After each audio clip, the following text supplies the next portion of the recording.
Claro, Juan Sabogal, pues te damos la palabra a ti para que comencemos con nuestro conversatorio.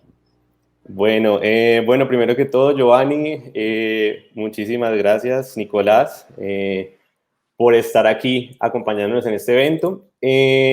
Bueno, para arrancar de una vez, quisiera como hablar un poquito primero sobre Uno Publicidad, digamos como ese sentido que tiene esta agencia.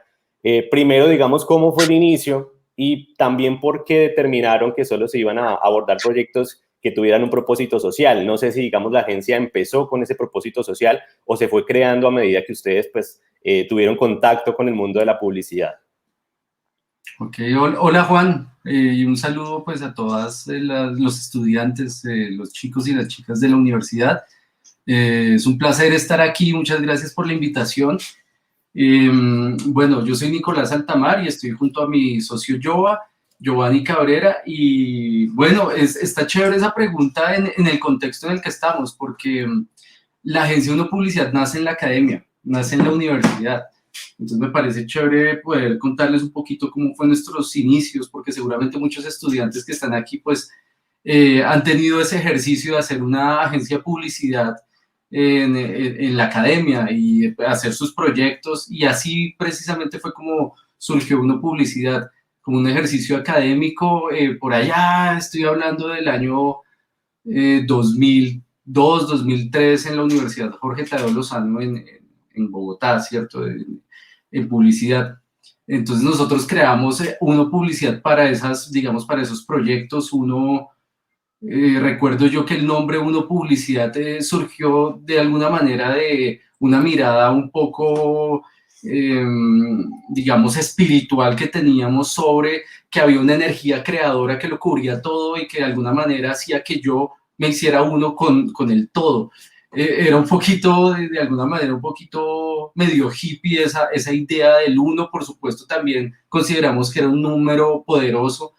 Ya después de la academia, cuando con Joa decidimos, de acuerdo a nuestro espíritu emprendedor, continuar con la empresa, y tuvimos de alguna manera que registrarla y hacerla, digamos, de acuerdo a la ley, tocaba ponerle un apellido. Entonces, por supuesto, el apellido tenía que ser Uno Publicidad. Entonces nos encontramos Giovanni y yo, ambos de alguna manera nos complementábamos muy bien. Digamos que mi campo es el de la estrategia y el de las ideas, y el campo de Joa es el de la creatividad, pero desde el arte, desde la ilustración, desde la animación. Y entonces ese es el inicio de Uno Publicidad, ¿no? Me parece valioso contar que nace desde la academia. Perfecto. Y digamos, ¿cómo fue también ese proceso de consolidar un equipo alrededor de la publicidad con sentido social? Digamos, muchos estudiantes cuando están estudiando publicidad también se tiran más como para ramas netamente comerciales, sí, o digamos de este tipo de proyectos, pero no tanto a una publicidad con sentido social. A veces cuando uno le hablan de publicidad con sentido social es como que es que de pronto es un poco más centrada o algo así, o de pronto no me da para explotar tanto las ideas, algo así. Entonces, ¿cómo también fue ese proceso de encontrar esas personas que estaban dispuestas también a generar un cambio social a través de la publicidad? Joa, ¿quiere contestar? Sí, yo diría que esos equipos siempre se juntan alrededor de un proyecto, ¿sí? O por lo menos cuando hay una inquietud, un interés por esos temas sociales. Entonces esos equipos se juntan, creería yo, por un interés. Y creo que el elemento clave es la pasión que cada persona le imprima a lo que hace. Entonces, si a mí me gusta la parte creativa, yo me intereso por estar investigando, por estar instruyendo sobre ese tema, cómo desde ahí cómo se le puede aportar. Entonces, también es importante estar abierto cuando se hace parte de sus equipos, o cuando se buscan estas personas, o cuando se encuentran. También es reconocer, valorar la intención de poder estar abierto a ser parte y aprender de otras personas, y entender que la pasión por lo que se hace es muy importante. Yo me gustaría complementar también lo que dice Joa. Nosotros Bueno, digamos que cuando arrancó la agencia no era nuestro visión única, no era la publicidad social. Nuestro encuentro fue porque los dos teníamos un interés de lo digital. Entonces eso nos fue llevando digamos, a distintos proyectos. De hecho, en un momento de nuestra historia, lo que más hicimos fue aplicaciones para el mundo financiero, ¿no? Estábamos en el fintech. Pero, digamos, desde hace unos años, desde el 2010, tal vez empezamos a encontrar otro tipo de proyectos. Empezamos a trabajar, por ejemplo, con prosperidad social, hicimos unos proyectos muy interesantes, unas infografías, y después entonces hicimos un proyecto de un libro con el Ministerio de Cultura, y después ayudamos a otras organizaciones, trabajamos con una escuela de danza que, digamos, promueve el conocimiento personal a través de la danza, del arte. Trabajamos también con otros artistas, y eso paso a paso nos fue como involucrando en esos proyectos que de alguna forma no nos llenaban nada más de una manera profesional, sino empezaron a llenarnos de una manera personal. Y en 2017 llega un reto muy interesante a la agencia, que fue por medio de, o sea, fue a través de la Agencia de las Naciones Unidas para los Refugiados, ACNUR, que ponía los ojos sobre el hecho que a Colombia estaba llegando una migración muy importante como nunca antes se había visto en el país, y pues todos sabemos que es la llegada de las personas venezolanas, y eso puso un reto muy grande dentro de nuestro equipo de trabajo, dentro de nuestra agencia. Entonces, a partir de ese trabajo que hicimos con ellos, llegaron otras organizaciones. Digamos que ese trabajo nos abrió caminos para trabajar con otras organizaciones. No solo fue ACNUR, sino entonces empezamos a trabajar con UNICEF, con ONU Mujeres, con Plan Internacional, y cada vez eso fue consolidando esa idea que empezó a sembrarse dentro de nosotros y dentro de nuestro equipo, y es que la comunicación transforma, la comunicación puede, digamos, promover cambios sociales, y nosotros empezamos a creer mucho en ese concepto, y a partir de ahí fue que tomamos decisiones de que nuestra línea, digamos, nuestra idea de agencia fuera con propósito social. Y sobre el equipo, nosotros, como lo decía yo, nosotros siempre buscamos un equipo que sienta gran cariño y sienta pasión por lo que hace, pero también buscamos personas que tengan empatía por las condiciones y por las problemáticas sociales. Dentro de nuestro equipo hay personas que son personas de verdad, son excepcionales. Por ejemplo, hay personas que han hecho de manera autónoma proyectos. Tenemos una persona que hizo un proyecto para ayudar a desmovilizados de la guerrilla y para educarlos, digamos, y darles una capacidad en diseño gráfico. O tenemos otra persona que trabajó en Ciudad Bolívar, en el Transmicable, y se relacionó mucho con las realidades sociales, digamos, fuera de su contexto, que lo ayudan a ser empático. Siempre buscamos personas que ojalá hayan tenido experiencia con proyectos sociales, que hayan trabajado en el distrito, que hayan trabajado en universidades. Son las personas que conforman nuestro equipo, y que orgullosamente creo que son el corazón de la agencia. Bien. Perfecto. Bueno, hablando, digamos, un poco, y me parece interesante el punto donde nos cuentas que Uno Publicidad nació en la academia, y digamos que esta pregunta va muy enfocada a eso, y es, digamos, con toda esa experiencia que ustedes han tenido ya en el mundo laboral como tal, y habiendo pasado de la academia precisamente al mundo real, digamos, de la publicidad y afuera, ¿cuál creen ustedes que ha sido como esa lección o aprendizaje que ya les quedó de por vida y que quisieran, digamos, compartir para guiar de alguna manera a los estudiantes que se inclinan por esta línea de publicidad con sentido social? O sea, ¿qué les dirían a ustedes como, bueno, empiecen a explorar por aquí o váyanse por esta línea que por ahí es? O digamos algún conocimiento que solamente el mundo real les ha dejado y que quisieran compartir a esas personas que quieren de pronto tocar esa línea de publicidad con sentido social. Giovanni, no sé si tú quieras... ¿Me estás escuchando bien? Sí, perfecto. Okay. Vale, por experiencia, y creo que lo más valioso que he encontrado trabajando en publicidad desde el diseño gráfico y desde la creatividad es estar abierto, como lo dije anteriormente, a aprender y a trabajar con otros profesionales. Entonces, cuando tienes la oportunidad de sentarte en una mesa de trabajo con un sociólogo y escuchar cómo ellos ven y cómo abordan un problema creativo o un problema a solucionar desde la publicidad, cuando puedes sentarte con un periodista, hablar sobre un tema que necesitas abordar desde la publicidad, y así, o sea, estar abierto a poder escuchar a las personas y poder aprender de ellas es súper importante. Esto va a permitirte desarrollar habilidades para poder aterrizar problemas y darle soluciones desde el tema creativo y publicitario. Y creo que otra cosa que es muy importante que tengan en cuenta es que desarrollen un método, sea porque lo encontraron en internet, sea porque lo aprendieron, porque lo estudiaron, o sea porque lo recibieron y lo adoptaron desde si entraron a trabajar en un equipo de trabajo que ya existía, o porque decidieron hacer un emprendimiento.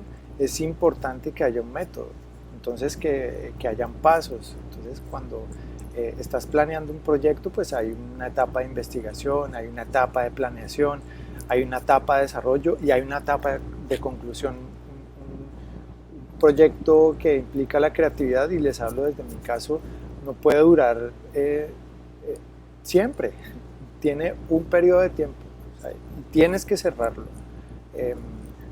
Cuando te dedicas a los temas creativos, a mí me encanta mucho el dibujo y la ilustración y la animación, pero hay un momento donde tienes que soltarlo, ¿sí? Y tienes que dejarlo. Entonces, eso hace parte de un método y es importante que aprendas a desarrollarlo, porque lo vas madurando a medida que lo vas trabajando. Yo coincido con lo que dice Joa y también doy mi aporte.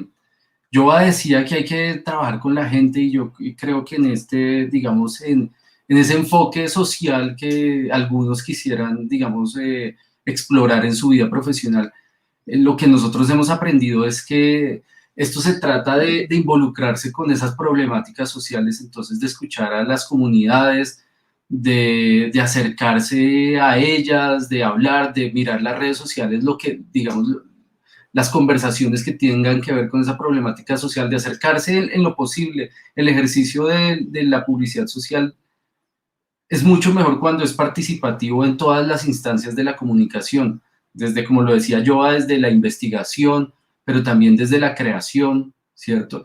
Digamos que se resuelve esa creatividad mucho mejor si es una creatividad participativa con la comunidad que está viviendo, digamos que es víctima de esa problemática social, y también a la comunidad a la que se le va a hablar.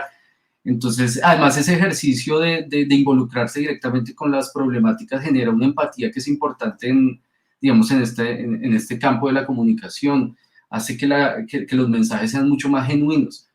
Entonces, ese sería mi principal consejo, y es trabajar con las comunidades y hacer que las campañas sean participativas en todas las instancias, desde la investigación, la creatividad, la producción, inclusive la publicación de los mensajes. También sería muy interesante que las comunidades hagan parte y por supuesto el análisis y el aprendizaje y la retroalimentación.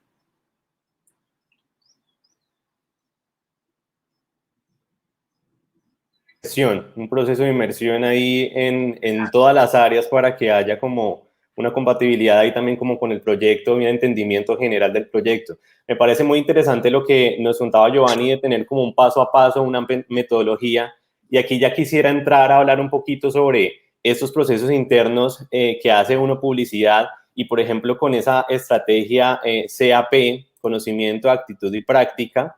Y quisiera, digamos, como direccionar estas preguntas siguientes a través de esa estrategia CAP.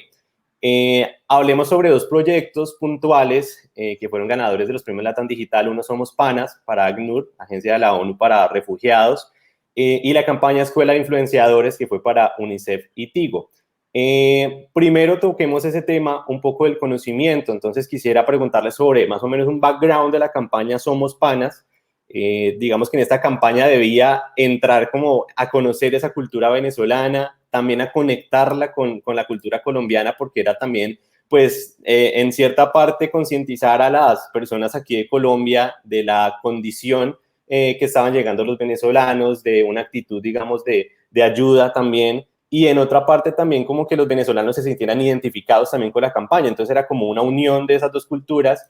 Y finalmente quiero preguntarles cómo fue ese proceso desde que, no sé, llenaron el brief de la campaña, de la metodología que aplicaron, y cómo se desarrolló la parte creativa en esta campaña puntualmente de Somos Panas. Ok, voy a dar un preámbulo de lo que hablas, digamos, de la estrategia CAP. La estrategia CAP nace de una metodología que se utiliza para analizar los cambios sociales. Entonces, la teoría básicamente habla que hay unos conocimientos que tiene una comunidad y unos conocimientos que debería tener, ¿sí? Para poder tener entonces unas actitudes y a través de esas nuevas actitudes lograr unas prácticas nuevas, ¿cierto? Entonces se dice que, digamos, los comportamientos surgen de tres factores: conocimientos, actitudes y prácticas. Nosotros tomamos esa teoría que se utiliza en la sociología, en la antropología, para analizar esos cambios sociales y la adaptamos a nuestro campo, al de la publicidad y la estrategia de comunicación, al campo de la publicidad social. Entonces, en ese sentido, como planteas el ejercicio de ir analizando cada una de esas dos campañas a través del conocimiento, actitudes y prácticas, entonces, bueno, les cuento qué fue lo que hicimos con la campaña Somos Panas Colombia de la Agencia de las Naciones Unidas para los Refugiados, ACNUR. Entonces, esto inicia en el 2017, cuando la llegada de personas venezolanas se veía, digamos, como algo que podía crecer en el país. Todavía no se dimensionaba hasta dónde iba a llegar, pero había un temor de que la población colombiana discriminara a la población venezolana. Ya se estaban empezando a dar, digamos, algunas manifestaciones de xenofobia. Entonces, lo que nosotros hicimos como agencia es lo que te contaba hace un momento, y era, hicimos una escucha en redes sociales, analizamos más de 10.000 conversaciones. También hicimos un trabajo de campo, entonces hablamos con personas colombianas, hablamos con personas venezolanas, y de toda esa, digamos, de todo ese acercamiento, nosotros empezamos a descubrir cosas. Hicimos unos clústeres muy claros que nos decían, por ejemplo, que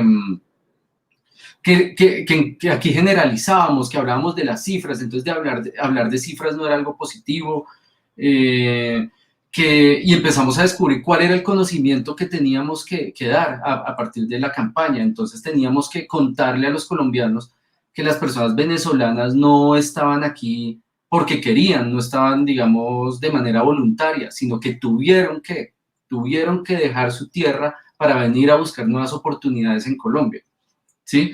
Teníamos que contarle a las personas que lo mejor que podía pasar para todos, no solo para la población venezolana, sino para la población colombiana, es que las personas venezolanas pudieran tener una integración social, cultural y económica a la sociedad colombiana, para que pudieran aportar, digamos, al crecimiento de Colombia. Teníamos que contar además que la población, dar ese conocimiento, que la población venezolana estaba agradecida por la acogida que le daba los colombianos, y que por supuesto había unas barreras y unas necesidades que tenían que ser comunicadas. Encontramos también que el discurso tenía que ser desde la empatía, que teníamos que contar historias individuales además. Entonces, Yulimar es una señora que tuvo que dejar Venezuela para poder ayudar a que su hija terminara el colegio, y que en Colombia entonces empezó a vender empanadas y puede mandarle 50.000 pesos. Entonces estamos hablando de Yulimar específicamente, ¿sí? Con rostro, con nombre propio, y no estamos hablando de los venezolanos, que normalmente además nos enfrentamos a esas noticias que de alguna manera son desafortunadas, pero que hacen que las personas generalicen y no puedan, digamos, individualizar a las personas venezolanas. Entonces nuestra estrategia creativa también fue contar historias individuales. Y ese fue, digamos, el punto de partida, el brindar ese conocimiento a partir, pues, de los puntos que te conté. Perfecto. Giovanni, no sé si quiere agregar algo sobre este punto. ¿O seguimos con...? Sí, yo quiero agregar algo y es de nuevo voy a la experiencia que se tiene cuando se abordan estos problemas con un equipo de trabajo y cómo en la medida en que el equipo esté comprometido con su profesión se ven resultados. Entonces, cuando yo recuerdo muchísimo una experiencia que tuvimos cuando estábamos empezando a desarrollar esta estrategia y a entender de verdad el problema, porque es que tú ya lo veías en la calle, en los medios, en opiniones de personas, ya la xenofobia, ¿sabes? Digamos, es un problema que uno ya identifica, pero cuando uno ya empieza a trabajar con estas personas y a ver el trasfondo de esto y a entender de verdad el problema, se aborda distinto y se empiezan a romper paradigmas y se empiezan a romper estereotipos, ¿sabes? Como esta forma tan estructurada y escalonada como uno recibe y entiende los problemas y empieza uno a ver de verdad qué es lo que hay por debajo. Entonces creo que el hallazgo más importante para nosotros, más allá de identificar el problema, es entender que detrás de ese problema hay personas. Esa persona que yo estoy mirando caminando en una carretera con su maleta, con sus niños, esa persona tiene un nombre, ¿sí? Esa persona tiene una casa y tiene una familia que dejó atrás. Hay una historia que esa persona lleva con ella. No es digamos, el rechazo que se tiene hacia esta persona cambia porque estoy viendo un ser humano que tiene un nombre, que tiene una familia y que tiene unas razones por las cuales dejó su país, ¿sí? Y digamos, yo llegué a esto por estar viendo y escuchando cómo se aborda el problema desde otras perspectivas, ¿no? Y lo mismo cuando ya estás sentado con el cliente en reuniones viendo cifras, viendo la historia también de ese trasfondo humanitario y todo lo que se está trabajando para resolver el problema, empiezas a ver que, claro, y empiezas a escuchar, a recibir más información, porque esta situación pues es global, ¿sí? La xenofobia es un problema global, cómo se ha abordado en otros países, empiezas a recibir cifras, ¿sí? Que tan grave es que tantas personas, empiezas a entender que hay muchas personas y entidades y marcas que apoyan a las personas que van moviéndose por los territorios. Sí, el concepto de que todos somos migrantes, toda la humanidad se ha estado moviendo por el territorio y entenderlo históricamente, eso es súper valioso. ¿Sí? El poder entender el problema y meterse de lleno y abordarlo, eso es importante.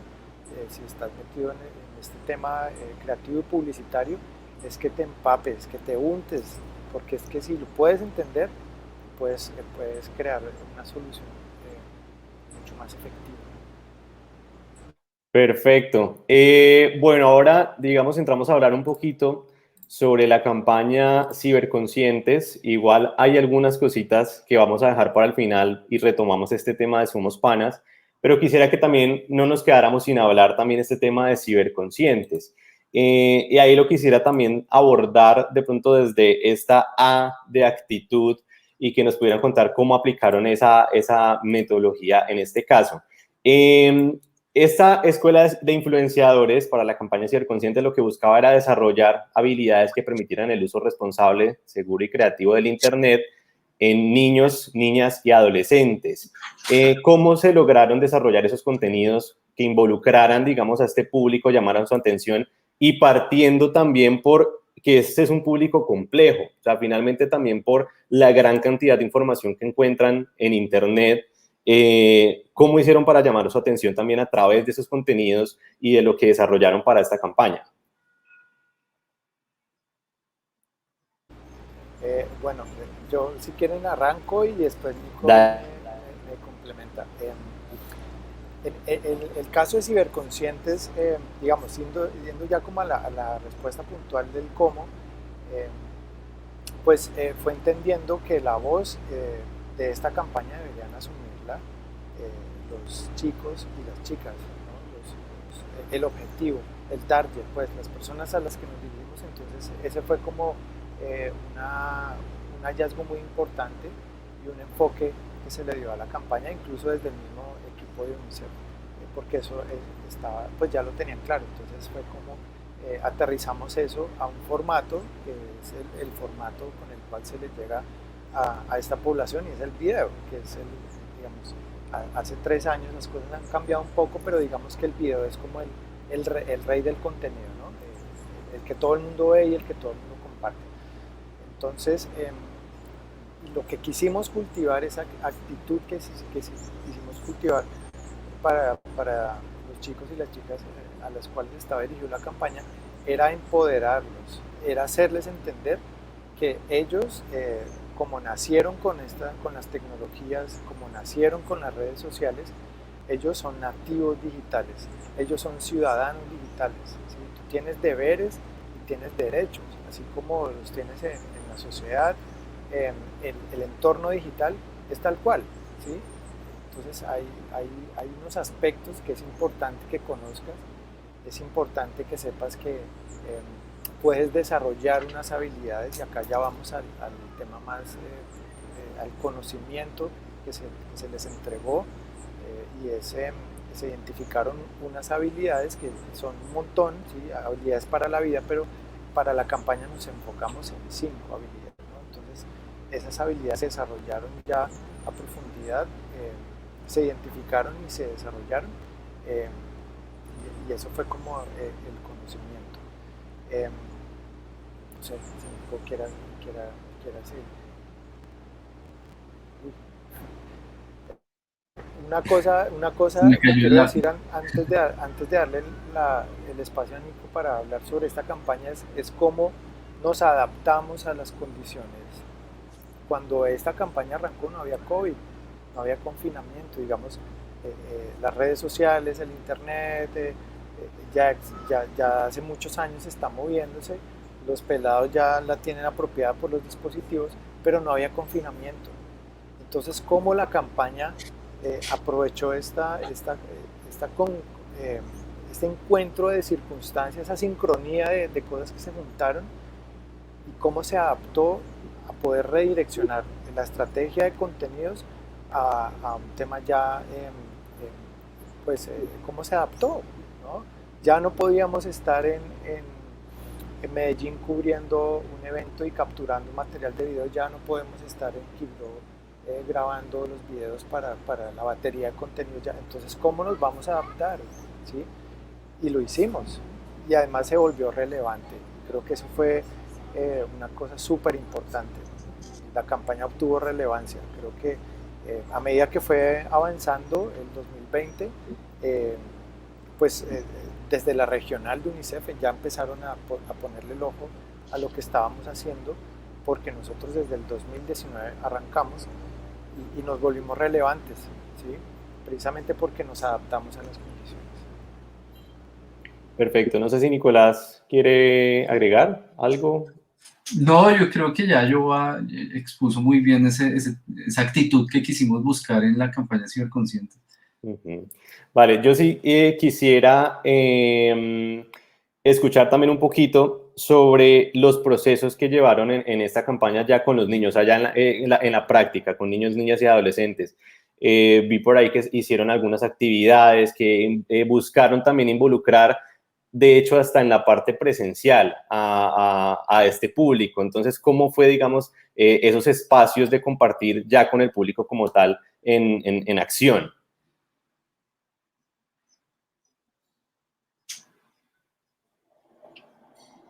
¿Yoba quiere contestar o...? Discúlpame, ¿me puedes repetir la pregunta? Es que se cortó un momento. Acá la señal a veces fluctúa, entonces si me escuchan bajo es porque a veces fluctúa, vale, la señal. Perfecto, entendemos perfectamente. La pregunta va dirigida hacia ya los procesos como tal que se hicieron y las acciones puntuales que se hicieron con los niños, niñas y adolescentes, que vi que hicieron actividades también además presenciales, con algo de presencialidad, y tuvieron un espacio como para compartir más con este público. ¿Cómo fueron esos espacios y qué se llevó a cabo en esos espacios como tal puntualmente? Vale, digamos que la Escuela de Influenciadores es como la estrategia desde UNICEF que cobija todo el proyecto.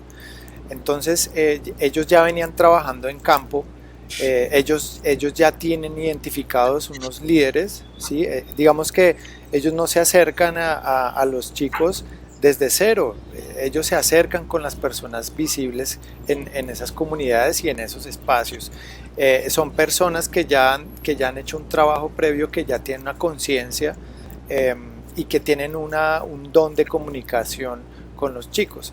Entonces, esos talleres son planeados año a año, donde primero pues se hablan de estas habilidades de las que estaba mencionando ahora, que no las nombré, pero bueno, digamos que así rápidamente pues es el pensamiento crítico, digamos, no tragar entero, ¿no? Toma de decisiones, es pensar 2 veces antes y actuar, solución de problemas y manejo de conflictos, cómo puedo reaccionar, o cómo debería yo reaccionar ante una situación que me pueda generar un conflicto o un problema. Comunicación y expresión, ¿sí? Cómo puedo comunicarme yo en digital, qué puedo usar para comunicarme. Creatividad e innovación, hay muchas herramientas en digital que puedo utilizar. Empatía y respeto, ¿sí? Cómo me identifico con el otro y cómo lo valoro para poderme comunicar asertivamente. Entonces, en esos talleres se abordan esas habilidades, hay unas actividades que desarrollan con los chicos. Entonces, desde la estrategia, lo que hicimos fue hacer presencia en el lugar y grabarlos, ¿sí? Y entrevistarlos, porque no simplemente era traducir esa información y escucharla desde los chicos, sino también, bueno, ¿qué te ha pasado? ¿Sí? ¿Has tenido una situación, has sufrido de bullying, por ejemplo? Cuéntanos qué ha pasado y cómo te has comportado, qué habilidades, cómo has utilizado estas habilidades para poder sortear el problema. Entonces, de ese material que se recogió, pues salió como en el Content Hub de la estrategia de la campaña ciberconscientes.com, ahí está recogido todo y es un montón de material. En pandemia, claro, ya no podíamos estar en lugar, pero sí se organizaron conversatorios, sí se organizaron talleres, webinars. Entonces, y se grabó utilizando tecnología que teníamos disponible a los chicos, ¿sí? Entonces las preguntas que se le hacían.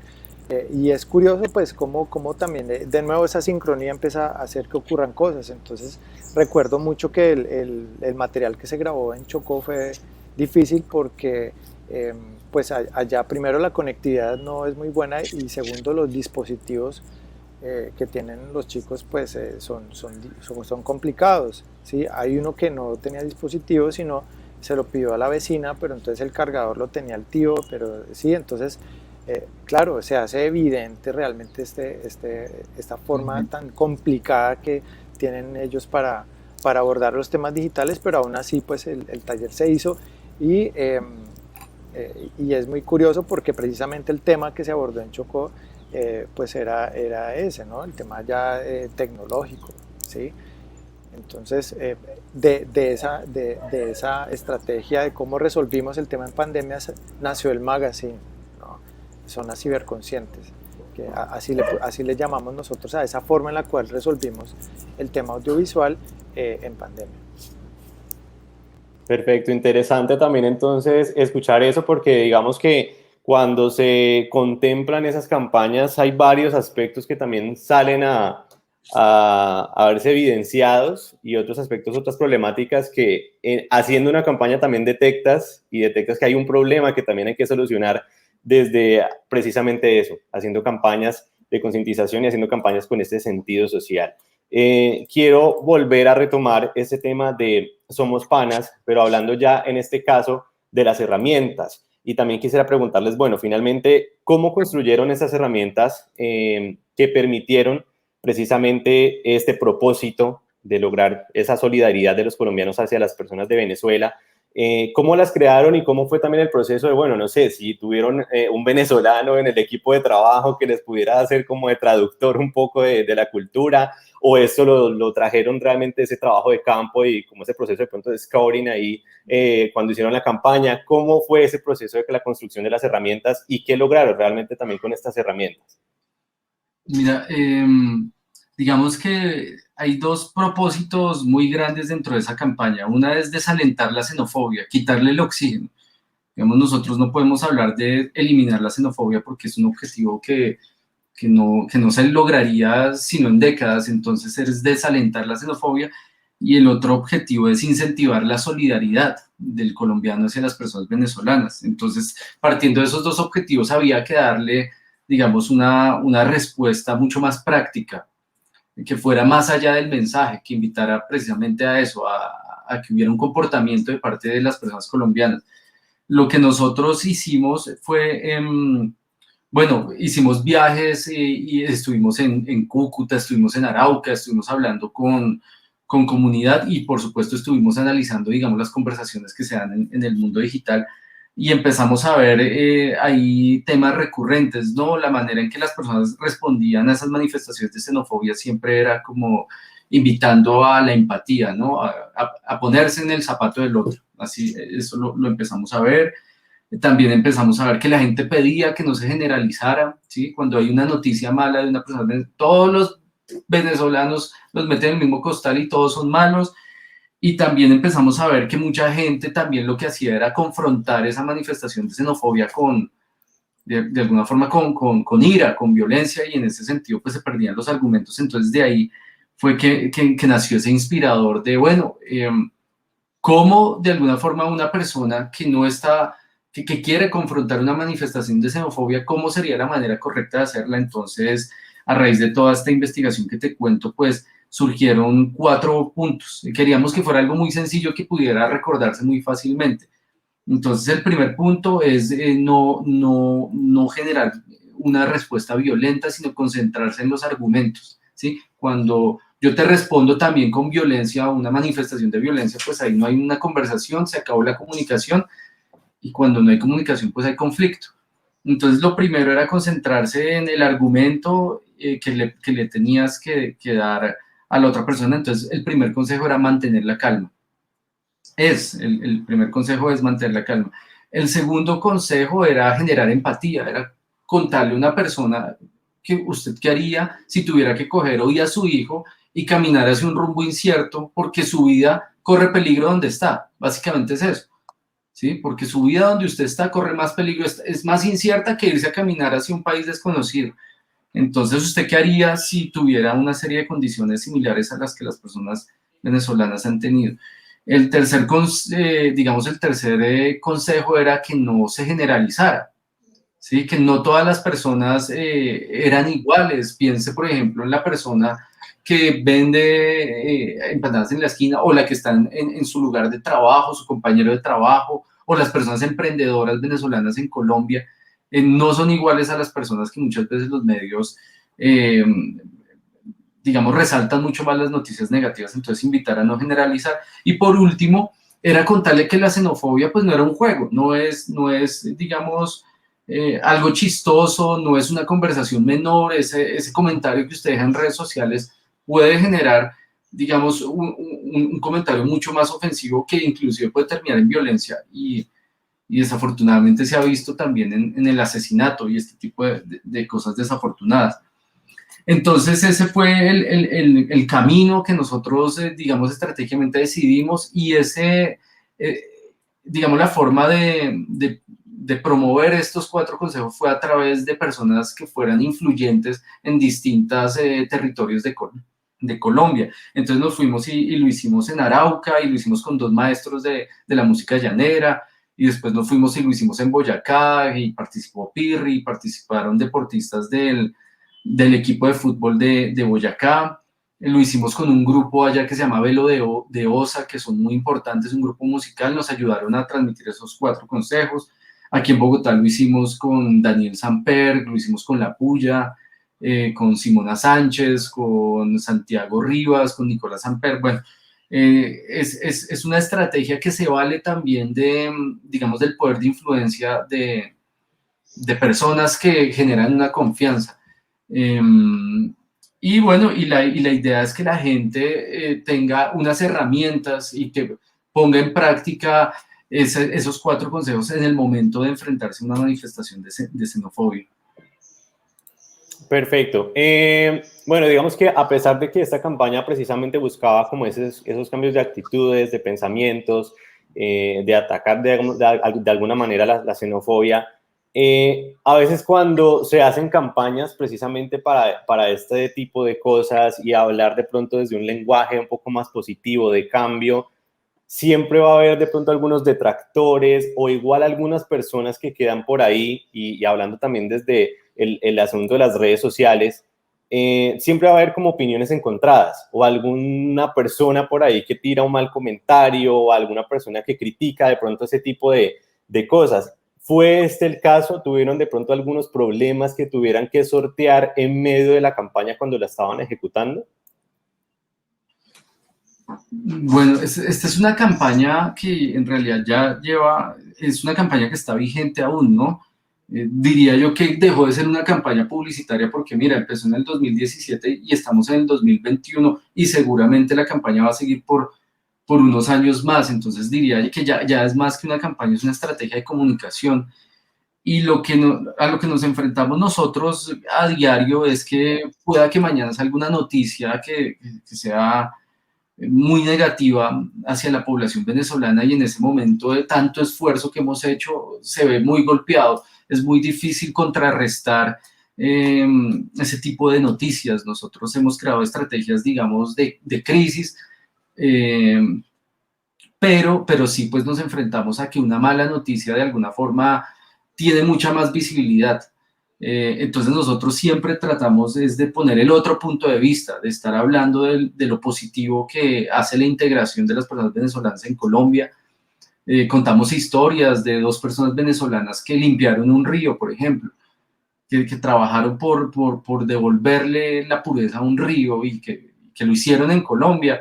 O contamos la historia de emprendedores venezolanos que generan empleo. Contamos la historia de artistas, siempre tratamos de poner ese otro punto de vista para que cuando te llegue una noticia negativa que va a pasar, es inevitable que suceda y más con digamos, con la realidad que estamos viviendo y con toda esta coyuntura que ha sido tan difícil que ha afectado, por supuesto, a los venezolanos y también a los colombianos, se ven noticias que son desafortunadas para el mensaje de la campaña. Entonces nosotros siempre tratamos de que cuando nos llegue ese mensaje también hayas visto otros mensajes, también hayas visto el otro punto de vista y puedas no generalizar, puedas entender que son situaciones que se dan. Perfecto. Bueno, ahí también digamos que quería preguntarles los alcances de la campaña. De pronto ustedes tienen algo contemplado de, bueno, va a durar tanto tiempo, pero de pronto suceden cosas, por ejemplo, lo que comentaba Giovanni con el caso ya del confinamiento y que tuvieron que convertir esa campaña también a otros aspectos o dirigirla a otros aspectos, o el caso también que comentabas, Nicolás, sobre la campaña de los venezolanos que también pues viene desde el 2017 y aún se mantiene vigente porque aún también es necesario ese tema. ¿Cómo hacen ustedes, digamos, desde el aspecto de conceptualizar la campaña o esos aspectos del alcance? ¿Ustedes creen que solamente llega hasta ahí y actúan, digamos, desde ahí, desde ese aspecto de temporalidad, o también en su proceso de construcción tienen en cuenta esos aspectos de pronto de darle una continuidad a la campaña? ¿Cómo abordan ese tema ahí de la temporalidad, por lo menos? ¿Quiere hablar yo o quiere que yo conteste? Digamos, al aspecto práctico, ya del asunto de cuánto tiempo va a durar, eso depende del presupuesto que el cliente tenga destinado, porque siempre se planea a un tiempo, ¿no? Ese trabajo que te encarga una organización de estas, pues tiene una duración. Entonces va a ser a 6 meses, va a ser a 1 año.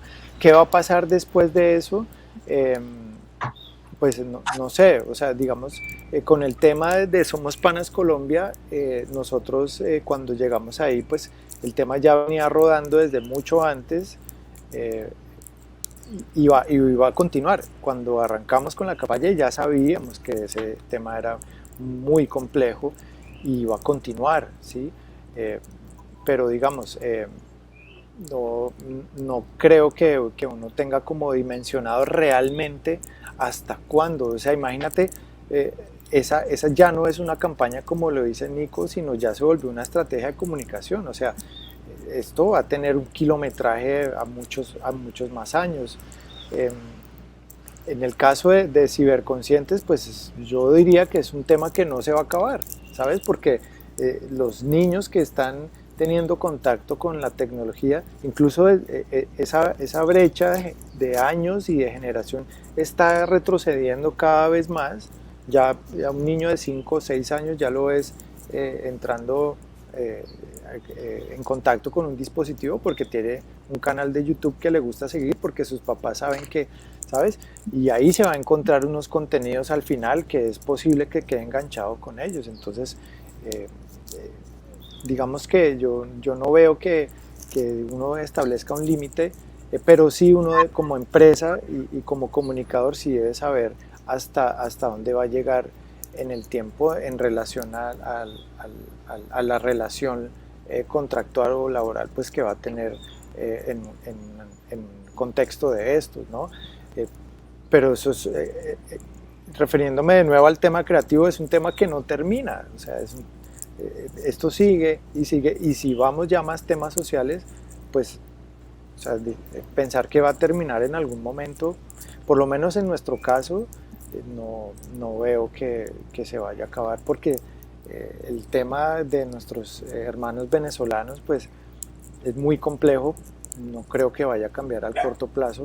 El tema con el tecnológico y empoderar a los niños y a enseñarles cómo comportarse en este mundo digital no va a terminar. Entonces, antes yo creo que se va a enriquecer más, ¿no?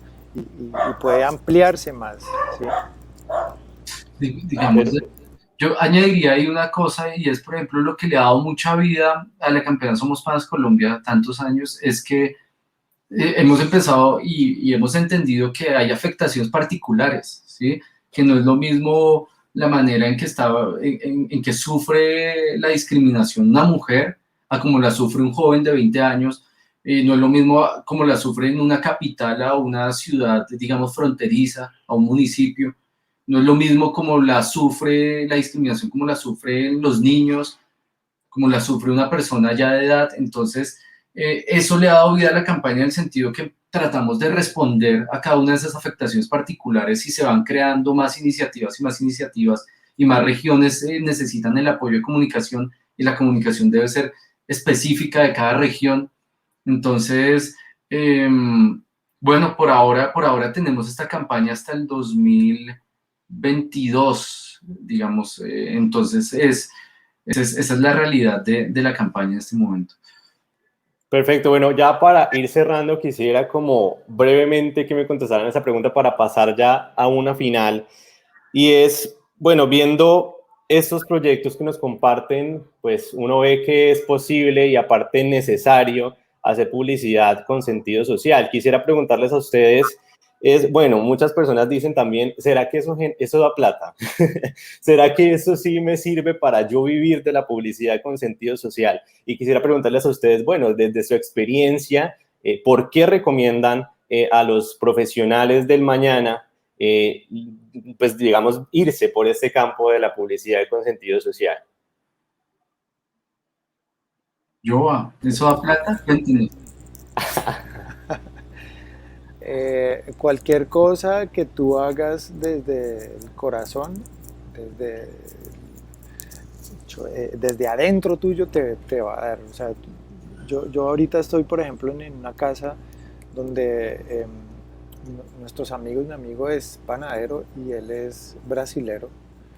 Y te imaginas la belleza del lugar donde vive, ¿sabes? Porque a él le gusta esto, ¿sabes? Y yo lo miro trabajar y yo digo, este man está enamorado de lo que hace y está muy bien, ¿sí? Entonces, si tú tienes eso, y además, aparte de conseguir recursos, vas a dar con proyectos bonitos, ¿sabes? Y este tema social es muy interesante porque hay un impacto. O sea, no estás haciendo un banner, una pieza que en 2 meses ya ni idea qué pasó con eso. Estás generando un impacto social, estás tocando a la gente, estás haciéndole un inception a esas personas a las que les está llegando ese mensaje, ¿sí? Estás teniendo un impacto. Y cuando estás dando soluciones a problemas, desde ahí pues estás generando un cambio. Entonces, eh, nuestra sociedad siempre va a tener estos movimientos, siempre vas a tener trabajo. Entonces, yo diría que sí. Perfecto, no sé si Nicolás también quiere ahí complementar o esa invitación también, digamos, a los estudiantes de, bueno, la necesidad también que hay de entrar a tocar este tema de publicidad con sentido social. Yo creo que, digamos, hay un propósito social, pero si no cobras bien, te vas a aburrir prontamente, ¿sí?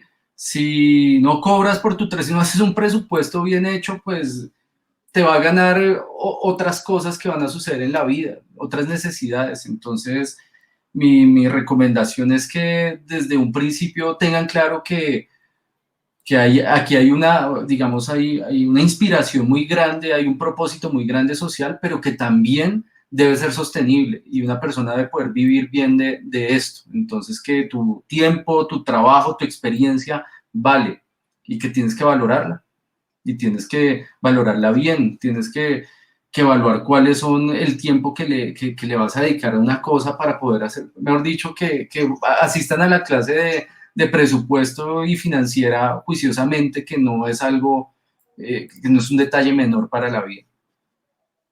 Perfecto, o sea, y muy bien ese apunte porque es también diferenciar de que no, el hacer publicidad con sentido social no es no es una causa social como tal de que tú vayas a donar tu trabajo, ¿no? Entonces finalmente sigue siendo un trabajo y sigue siendo remunerado y finalmente es la pasión lo que te direcciona realmente a tu quehacer.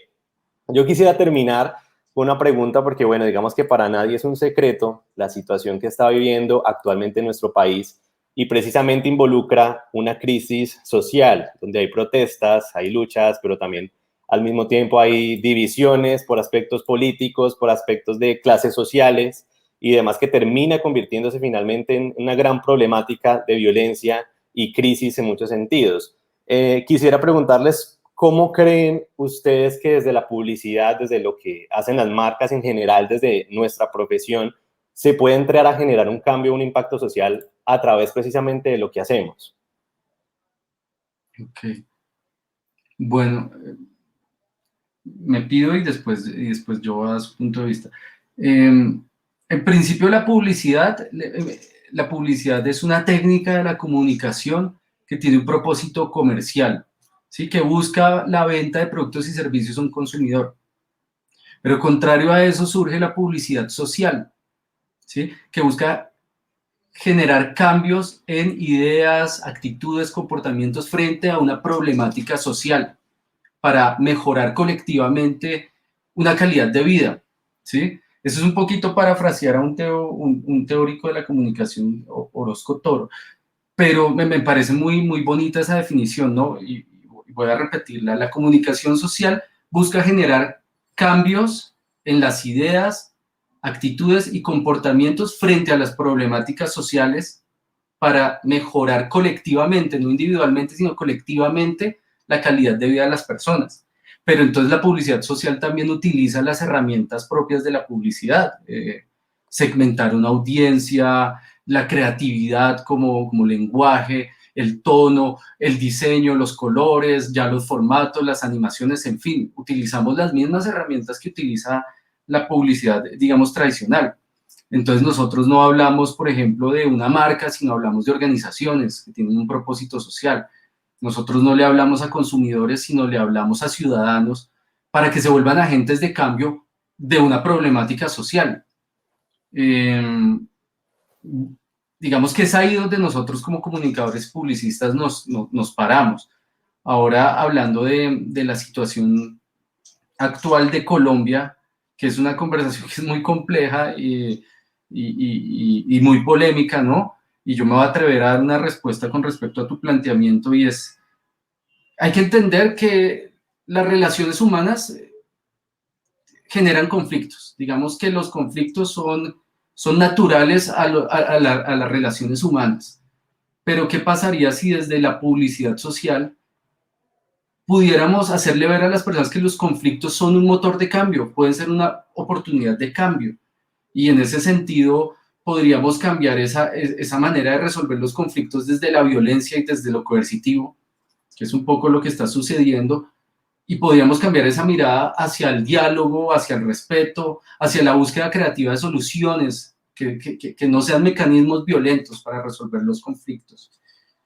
En ese sentido, la publicidad social puede educar a nuevos ciudadanos, ¿sí? Puede buscar educar nuevos ciudadanos que, a pesar que tienen una cultura de la violencia que ha vivido Colombia durante muchos años, que hace parte de nuestro ADN, de la cultura del colombiano, hace parte de la violencia, cómo la publicidad social puede ser un canal inclusivo, que le dé visibilidad digna a las minorías, que le dé visibilidad a las mujeres, que le dé visibilidad a las comunidades afrodescendientes, a los indígenas, a la población LGTBIQ, a la población, a los estudiantes, inclusive a los políticos. ¿Cómo puede ser no solo un medio inclusivo, sino un medio transcultural? Y en ese sentido, ¿cómo poner a dialogar todas esas dignidades que existen?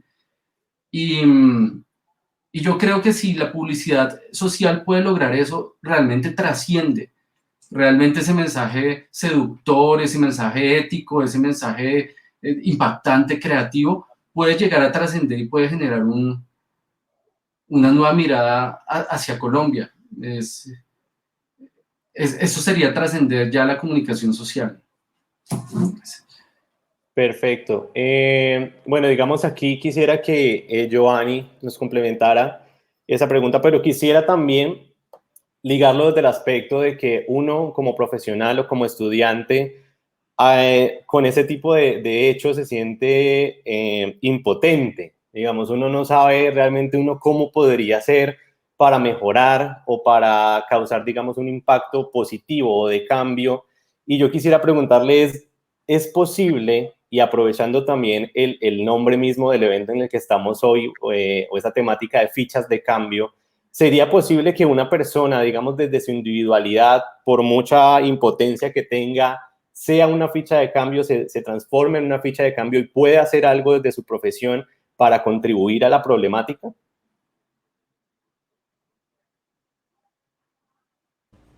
No sé si yo... Sí. Yo creo que una gran lección de todo esto, hablo ya no desde el tema como creativo, publicitario, dueño de una agencia, y es lo que todos estamos viendo ahora, es que la gente tiene el poder. The power of the people, dicen los gringos. Estas herramientas para rotar información son muy poderosas, ¿sí?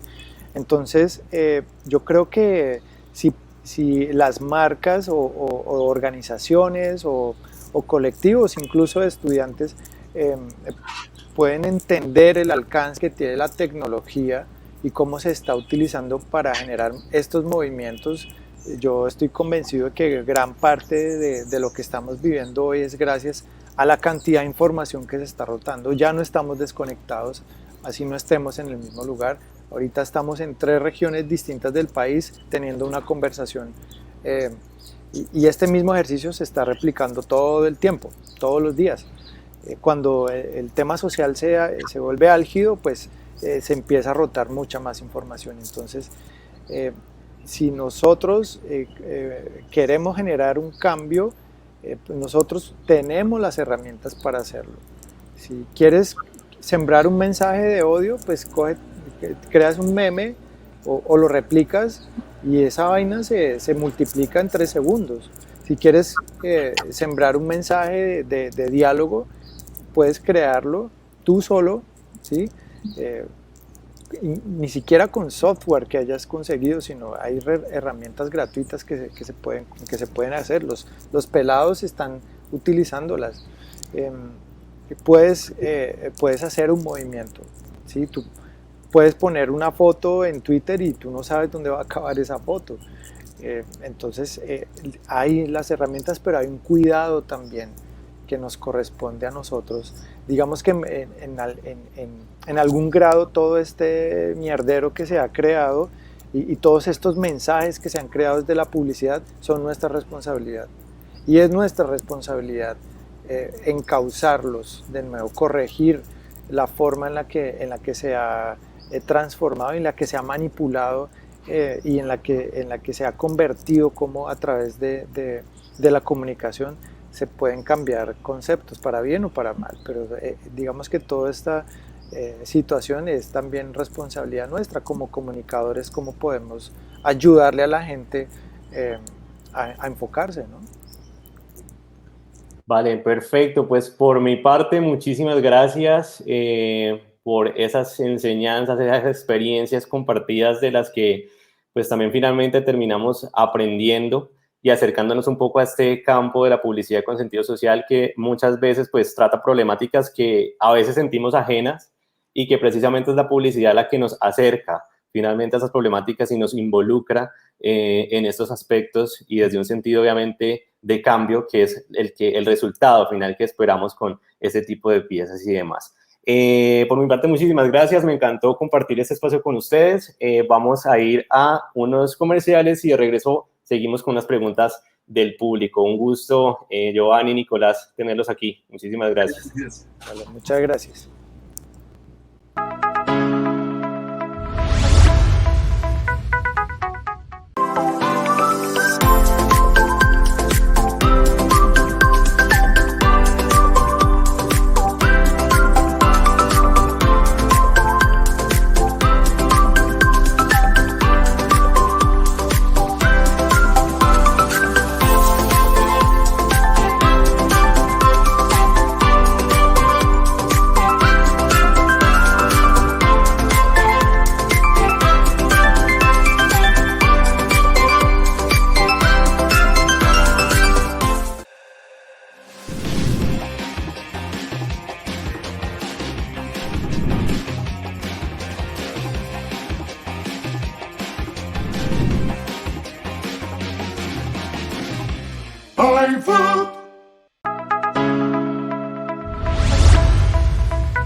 Bueno, les queremos agradecer a Juan, a Leo y a Leo Giovanni y también a Nicolás por este conversatorio. Nos pareció muy interesante, al igual de cómo podemos ser fichas de cambio y transformar el mundo por parte de la publicidad y la publicidad social también, como lo estaban diciendo ustedes.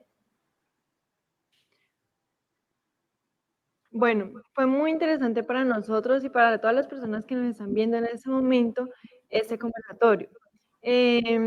Bueno, como ustedes decían, la publicidad es de creatividad. ¿Y cómo podemos ser fichas de cambio? ¿Cómo podemos aportar a nuestra sociedad siendo creativos y con la publicidad? Y mediante la publicidad ayudar a crear un cambio. Entonces fue muy interesante para nosotros. Me pareció interesante tenerlos a ustedes, a personas como ustedes, ya que son personas muy importantes por los premios y por la agencia que han fundado mediante todas las experiencias que ustedes tienen. Muchas gracias por estar aquí. Les agradecemos mucho y estamos contentos de haberlos tenido a ustedes. Bueno, ahorita vamos a seguir con las preguntas. Bueno, la pregunta número 1. ¿Creen que las marcas de moda que no tienen un propósito social puede en un futuro desaparecer?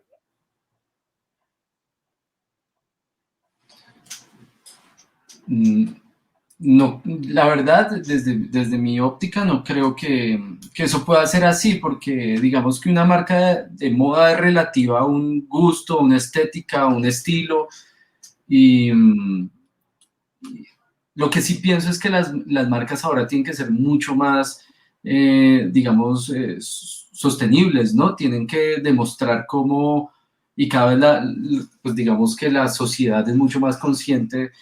Entonces tu publicidad tiene que ser mucho más inclusiva, tienen que trabajar con materiales que de alguna forma respeten el medio ambiente, ojalá trabajen con comunidades.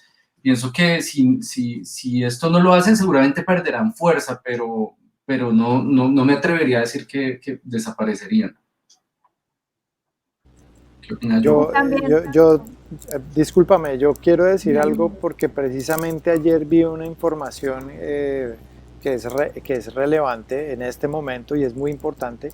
Y es que, claro, como el puerto, Buenaventura está complicado, el tema también en el Caribe está complicado, hay un montón de mercancía que está represada allá. Entonces eso, el meme que vi, la publicación era como, bueno, y ahora que toda esa mercancía china está represada allá, ¿por qué no aprovechan los productores textiles de Colombia para mover sus marcas? ¿Y por qué el gobierno no los apoya? ¿Y por qué la industria interna? Entonces yo pensaba, este es un momento muy interesante para que la industria y este cambio que estamos pidiendo todos nosotros, no solo desde el tema textil o el tema de la moda, sino también desde nuestro producto interno, cómo se mueve, porque ahorita se están agitando muchas cosas. Entonces, digamos, una marca que esté metida en el ámbito de la moda, si en algún momento deja de llegar este producto importado, pues es una muy buena oportunidad para que se mueva. Y complementando lo que decía Nico, yo creo que es importante que tenga una capacidad de adaptarse al momento. Eso me parece que es muy importante que lo tengan.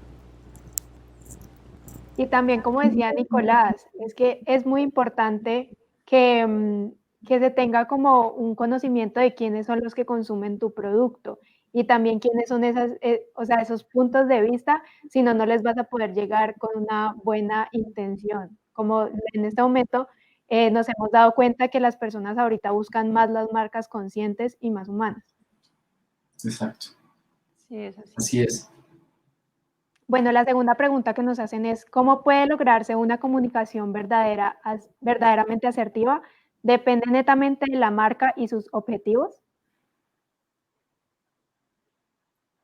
Digamos, dentro de lo que nosotros hacemos dentro de la comunicación con un propósito social para ser asertivos y ser eficientes con un mensaje, lo que hay que hacer es trabajar con las comunidades, trabajar directamente con el mapa de actores que hace parte de esos proyectos, escuchar cuáles son, digamos, las barreras que están viviendo, cuál es la problemática social que se debe transmitir y además cuál es la propuesta que la campaña va a dar, y tiene que ser clara esa propuesta, ¿no? Nosotros, como les explicamos, construimos nuestras estrategias sobre el conocimiento que se debería saber sobre una problemática social, la actitud que buscamos que ese conocimiento dé, o sea, una actitud no es como tal un comportamiento, es una predisposición a algo, es lo que yo pienso y siento de un mensaje, lo que me inspira un mensaje, y con esa actitud, ¿cuál es la práctica que nosotros lo invitamos a hacer?